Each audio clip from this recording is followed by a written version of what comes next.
साथियों, सरकारी तंत्र कितना भ्रष्ट हो चुका है, समय समय पर हम आपको ऐसे कई उदाहरण दिखाते रहते हैं और इस समय हम आपको फिर एक बड़ा उदाहरण दिखाएंगे। ये ग्राम ओहदपुर है सिटी सेंटर में, और इसमें आप देख सकते हैं जो सर्वे क्रमांक 200 है, इसके पीछे एक बिल्डिंग पर आप निगाह डालेंगे तो ये बिल्डिंग है राजकमल बिल्डर्स द्वारा बनाई हुई बिल्डिंग है। राजकमल बिल्डर्स ने बनाई है, राजकुमार और कमल शर्मा ने। करीब 10,000 वर्ग फुट पर यह जमीन है, इसमें करीब 100 दुकानें हैं और पूरी सरकारी दुकान है, सरकारी जमीन है। भ्रष्ट अधिकारियों ने क्या घूस लेकर इसे निजी घोषित किया, यह सवाल हमेशा खड़ा रहता है।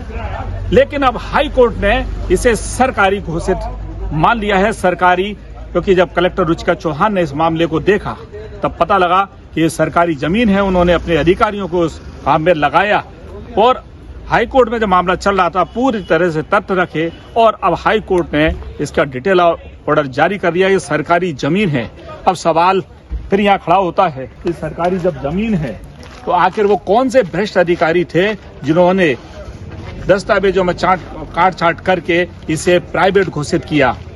ऐसी केवल एक मामला नहीं है, और भी बहुत सारे ऐसे मामले हैं। लेकिन यहाँ जैसे आप देख सकते हैं इस बिल्डिंग में 100 दुकानें हैं और जो बिल्डर ने जब दुकानें बनाई और पिछले 7 साल 8 साल में इतना पैसा किराए के रूप में वसूल कर लिया कि ये बिल्डिंग यदि टूट भी जाए तो उसको घाटा नहीं होगा। लेकिन सवाल बार बार यही खड़े होते हैं कि भ्रष्ट तंत्र जो अधिकारी तंत्र है, क्या उस पर कार्रवाई होगी जिसे उन्होंने निजी घोषित किया?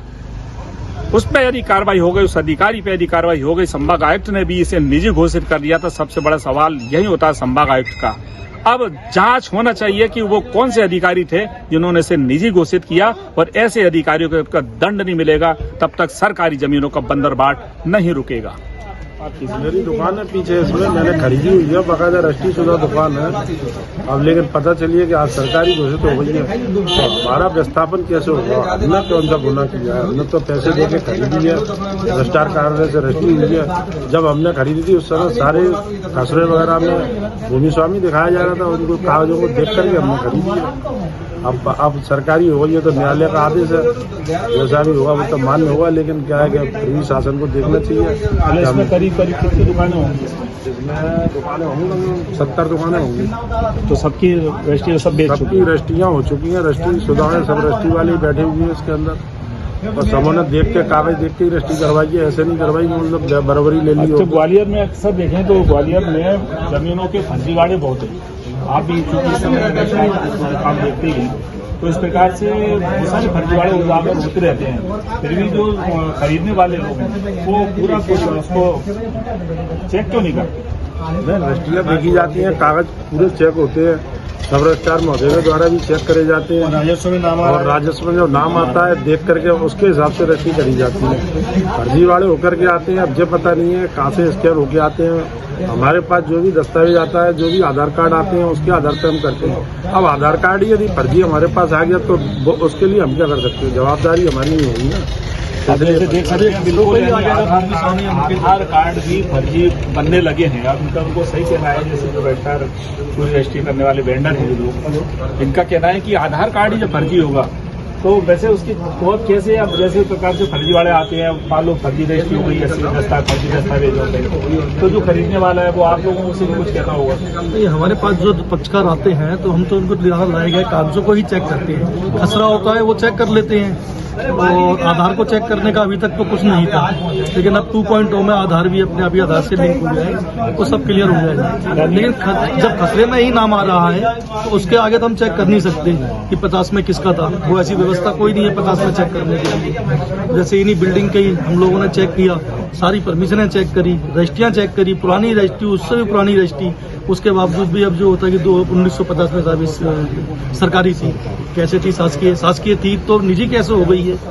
मतलब ये जांच का विषय है। यानी बिल्कुल ये सब चीज इन्होंने इसमें दुकानें खरीदी हैं अब इनका सवाल एक बिल्कुल जेन्युइन है कि जब उस समय रजिस्ट्री कराई उस समय पूरे कागज इनके पास थे, तय किए। अब सरकारी कैसे हो गई और प्राइवेट कैसे हो गई, अब उसमें पूरी जांच इस चीज की होना चाहिए। अब जैसे मान लो जांच की जाए, उसमें जो भी दोषी हो उस पर क्या कार्रवाई होनी चाहिए? 100% कार्रवाई होनी चाहिए और भविष्य की ऐसी कार्रवाई होनी चाहिए कि इससे जांच में क्या मतलब आदमी कर ना पाए, ऐसी हेरा फेरी नहीं हो पाए। ये कार्रवाई तो ऐसे लोगों पर जरूरी है। यानी बिल्कुल साफ बिल्कुल कहना है और बिल्कुल लाइन क्लियर है कि ऐसे लोगों पर जब तक कार्रवाई नहीं होगी तब तक फर्जीवाड़े होते रहेंगे, और जब फर्जीवाड़े होते रहेंगे तो इस प्रकार के जो अपना पूंजी फंसाते हैं, पैसा लगाते हैं और उसके लगाने के बाद जब टूटने की हालत बन जाते हैं तो परिवार कितना विस्थापित होता है, कितना परेशान होता है। इसलिए सरकारी तंत्र को चाहिए कि इतनी मजबूत व्यवस्था करे कि फर्जीवाड़ा ना हो और जिसने फर्जीवाड़ा किया है उस पर भी कार्रवाई होना चाहिए।